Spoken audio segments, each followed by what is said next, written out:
Our educational channel.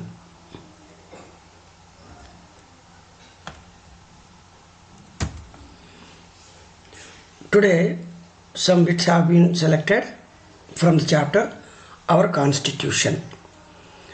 On the top of this screen a timer will start.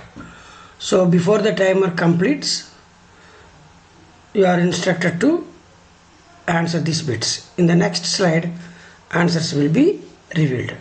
Now let us start.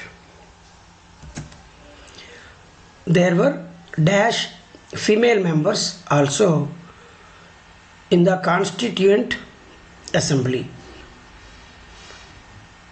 Write the answers in the book. Second one, the dash was included in the beginning of the Constitution. Third question, the Constituent Assembly was presided over by dash. Fourth question, India is a dash state because the country is free from all external controls. Question 5, a dash constitution is one which cannot be amended easily.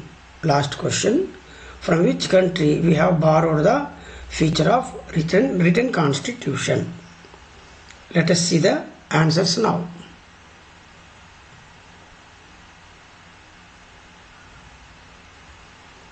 Answers. First question, 15 members. Second question, preamble. It is called as the soul of the constitution also. Third question, Dr. Rajendra Prasad. Fourth question, sovereign. Fifth question answer, rigid. Sixth question answer, USA. I hope that this video is useful. Thank you all. Thank you for watching.